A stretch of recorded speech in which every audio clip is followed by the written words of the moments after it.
तो आज के लेक्चर में हम पढ़ेंगे म्यूटर रोटेशन एंड इट्स कंडीशन। तो एक काफी इंपॉर्टेंट टॉपिक है एग्जाम पॉइंट ऑफ व्यू से, स्किप नहीं करेंगे, कंटिन्यू देखेंगे।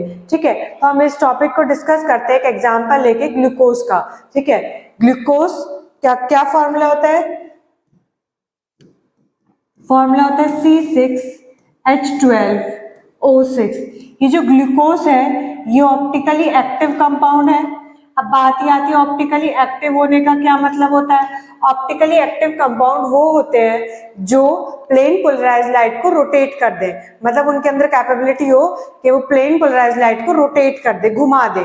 ठीक है, तो ये ग्लूकोज के दो आइसोमेरिक फॉर्म एग्जिस्ट करते हैं, एक तो अल्फा डी ग्लूकोज और एक होता है बीटा डी ग्लूकोज। ठीक है, alpha D glucose and beta D glucose, इन दोनों के ही अपने साइक्लिक स्ट्रक्चर है, तो उनको देख लेते हैं। अल्फा डी ग्लूकोज, तो हम क्या करेंगे, इसे first carbon right hand side OH और H, और फिर सेकंड, थर्ड, फोर्थ, फिफ्थ और सिक्स ऐसे हमने बना लिए। नंबरिंग दे ले 1 2 3 4 5 और 6। फर्स्ट और फिफ्थ कार्बन को जोड़ देंगे ऑक्सीजन के थ्रू, ये एक रिंग से जुड़ जाएंगे। बाकी अब इन्हें अटैच करते चले जाएं, इधर OH इधर H, यहाँ पर H इधर OH, फिर इधर OH, यहाँ H इधर फिर से H और ये आ जाएगा CH2OH। ठीक है, ये हमारी क्या है, अल्फा डी ग्लूकोज। अब सेम बीटा डी ग्लूकोज होगा, बस केवल क्या होगा, जो फर्स्ट कार्बन के सराउंड जो OH और H की पोजीशन है वो बदल जाएंगी, बाकी सब सेम ही रहेगा। फर्स्ट कार्बन पे इधर तो आ जाएगा OH और इधर रहेगा H। ठीक है, सेकेंड कार्बन पे वही, बाकी सब चीजें सेम।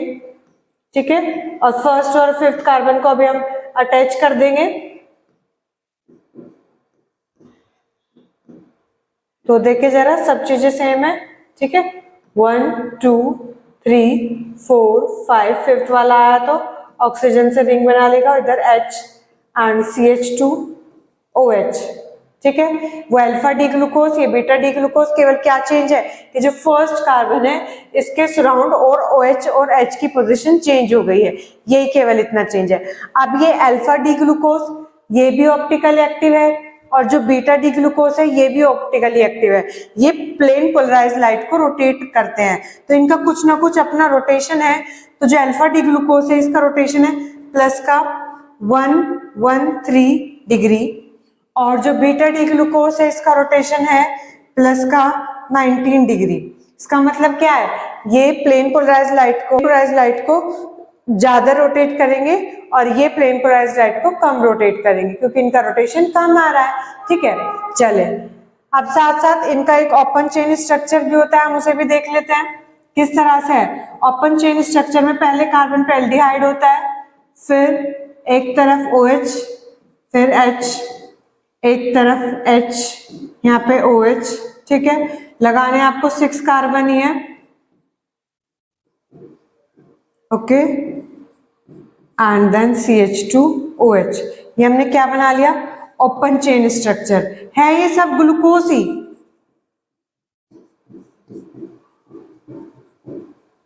इसको हम फिशर प्रोजेक्शन भी बोल देते हैं।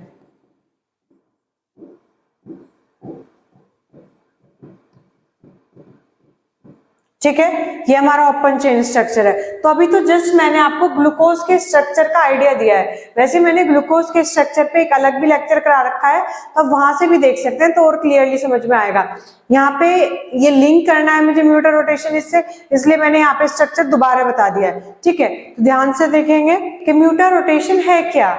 यहाँ पे कहा गया कि जब हम अल्फा डी ग्लूकोज को किसी सॉल्यूशन में मिक्स करते हैं तो अल्फा डी ग्लूकोज का जो साइक्लिक स्ट्रक्चर है वो साइक्लिक स्ट्रक्चर अपने आप को चेंज करता है एक ओपन चेन स्ट्रक्चर में, तो ये कन्वर्ट हो जाएगा ओपन चेन स्ट्रक्चर, और ये आपस में क्या होते हैं, ये इसमें कन्वर्ट हो जाएगा, ये इसमें, इंटरचेंजेबल होते हैं। ठीक है, दोनों में एक इक्विलिब्रियम सा एग्जिस्ट करता है। ऐसे ही जब हम बीटा डी ग्लूकोज को किसी सॉल्यूशन में मिक्स करें तो बीटा डी ग्लूकोज का जो साइक्लिक स्ट्रक्चर है वो अपने आप को ओपन चेन स्ट्रक्चर में चेंज करता है।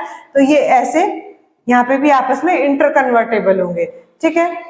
तो जब ये इंटरकन्वर्टेबल है तो हमने देखा अल्फा डी ग्लूकोज का जो रोटेशन है, स्पेसिफिक रोटेशन, वो है 113 डिग्री और जो बीटा डी ग्लूकोज का रोटेशन होता है वो होता है प्लस का 52 डिग्री, अप्रोक्स इतना मान लें आप, ठीक है। तो जब कोई अल्फा डी ग्लूकोज अपने आप को ओपन चेन स्ट्रक्चर में चेंज करेगा तो उसे क्या करना पड़ेगा, ये जो अपना स्पेसिफिक रोटेशन है इसको कम करना पड़ेगा। तो हम कह देंगे किसी सॉल्यूशन में जब अल्फा डी ग्लूकोज मिक्स किया जाता है तो उसका जो स्पेसिफिक रोटेशन है वो कम हो जाता है। क्यों होता है वो कम? क्योंकि वो अपने आप को चेंज करता है ओपन चेन स्ट्रक्चर में ग्लूकोज के, जिसका स्पेसिफिक रोटेशन होता है 52 डिग्री। तो ये अपने आप का स्पेसिफिक रोटेशन चेंज करेगा और 52 डिग्री तक ले आएगा, दैट इज इसका स्पेसिफिक रोटेशन क्या होगा, डिक्रीज, ठीक है। देखिए जरा बीटा डी ग्लूकोज के लिए, बीटा डी ग्लूकोज को जब किसी सॉल्यूशन में मिक्स किया जाएगा तो वो भी क्या करेगा, अपने आप को चेंज करेगा ओपन चेन स्ट्रक्चर में, और ओपन चेन स्ट्रक्चर वाले का क्या होता है 52 डिग्री होता है रोटेशन, स्पेसिफिक रोटेशन। तो यहाँ पे इसका क्या है, बीटा डी ग्लूकोज का 19 डिग्री। तो इसको ये अपने आप को ऐसे से ऐसा बना रहा है तो अपना रोटेशन क्या करना पड़ेगा, इसे बढ़ाना पड़ेगा। बढ़ाना कहाँ तक पड़ेगा, 52 डिग्री तक, तब जाके ये अपने आप को ओपन चेन स्ट्रक्चर में चेंज कर पाएगा। तो हम कह देंगे कि इसका जो स्पेसिफिक रोटेशन है वो इंक्रीज करेगा, ठीक है। तो सीधी सी बात आपको क्या समझ में आ रही है, यहाँ पे किस चीज का चेंज हो रहा है, जो ये स्पेसिफिक रोटेशन है, इसी चीज को कहा गया म्यूटर रोटेशन। तो यहाँ पे कहा गया कि किसी एक कंपाउंड की किन्हीं और प्रॉपर्टी में तो कोई भी चेंज ना हो, केवल उसकी स्पेसिफिक रोटेशन में चेंज हो। और अगर ऐसा हो रहा है कि कंपाउंड की और किसी प्रॉपर्टी में, चाहे वो फिजिकल वाली है चाहे केमिकल वाली है, कोई चेंज ना आ रहा हो, केवल जो उसकी स्पेसिफिक रोटेशन है वो बदल रही हो, जैसे यहाँ पे बदल रही है, यहाँ पे स्पेसिफिक रोटेशन 113 थी और ये क्या हो जाती है फिर अपने आप को कम करके 52 डिग्री हो जाती है। तो केवल किस में चेंज आ रहा है, स्पेसिफिक रोटेशन में। और अगर कंपाउंड ऐसा कर रहे हैं तो हम इसी प्रोसेस को बोला जाता है म्यूटर रोटेशन, ठीक है। केवल उनकी स्पेसिफिक रोटेशन में चेंज हो रहा हो, बाकी किसी और प्रॉपर्टी में ना हो रहा हो, ठीक है। होप सो ये क्लियर हो गया होगा। चलें एग्जाम में लिखना कैसे है वो और देख लेते हैं। As a glucose have two isomeric form, namely alpha D glucose and beta D glucose, having specific rotation 113 degree and plus 19 degree, 19.7 degree, and mixing them specific rotation of the alpha form decreases. जब उन्हें mix किया जाएगा किसी solution में up to 52.5 degree, तो क्या होगा, जो अल्फा वाले की है उसकी तो स्पेसिफिक रोटेशन कम हो जाएगी और जो बीटा वाले की उसकी स्पेसिफिक रोटेशन बढ़ जाएगी। Whereas specific rotation of beta form increase up to 52.5। और इतने तक ही क्यों बढ़ रही है, क्योंकि ये स्पेसिफिक रोटेशन है ओपन चेन स्ट्रक्चर की, बताया था अभी आपको, ठीक है। This is because at equilibrium they form open chain form of glucose in aldehydic form। ऐसा क्यों हो रहा है कि वो अपनी रोटेशन को चेंज कर रहे हैं, केवल उनकी रोटेशन में चेंज आ रहा है, क्योंकि इक्विलिब्रियम में वो दो फॉर्म में एग्जिस्ट कर रहे हैं, एक तो उनकी एल्डिहाइडिक फॉर्म जो ओपन चेन फॉर्म है, और एक उनका अपना जिसमें ऑलरेडी वो थे साइक्लिक फॉर्म, ठीक है। वो आपस में इंटरकन्वर्टेबल हो रहे हैं, इसीलिए उसकी स्पेसिफिक रोटेशन में चेंज आ रहा है। देखिए जरा यहाँ से म्यूटर रोटेशन की definition, the change in specific rotation of an optically active substance without any change in other property is known as mutarotation. केवल किस में चेंज आए, उसकी जो स्पेसिफिक रोटेशन है, और बाकी किसी प्रॉपर्टी में चेंज ना आए, इसी को क्या कहा गया, म्यूटर रोटेशन। क्लियर है, चले देखते हैं जरा एग्जाम्पल और देख लेते हैं।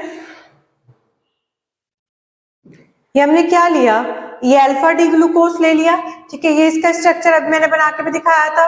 ये हमारे पास बीटा डी ग्लूकोज है, केवल क्या है, जो फर्स्ट कार्बन है, फर्स्ट कार्बन के सराउंड H और OH की पोजीशन बदल गई है, बाकी सब चीज सेम है। तो हमने क्या होगा, अल्फा डी ग्लूकोज जिसका रोटेशन प्लस 113 डिग्री है, ये इनवर्ट इंटरकन्वर्टेबल होगा डी ग्लूकोज के साथ, जो क्या है, ओपन चेन स्ट्रक्चर है, जो कि एल्डिहाइडिक फॉर्म है। ये आपस में इंटरकन्वर्टेबल होते हैं, इसीलिए इनकी स्पेसिफिक रोटेशन चेंज होगी, बाकी और प्रॉपर्टी चेंज नहीं होगी, क्योंकि ये भी ग्लूकोज है ये भी ग्लूकोज है, केवल स्ट्रक्चर ही तो बदला है। ऐसे ही बीटा डी ग्लूकोज इंटरकन्वर्टेबल होगा सिंपल ग्लूकोज के ओपन चेन स्ट्रक्चर के साथ, तो इसकी भी स्पेसिफिक रोटेशन में चेंज आएगा, स्पेसिफिक रोटेशन बढ़ जाएगी और इस वाले की स्पेसिफिक रोटेशन घट जाएगी।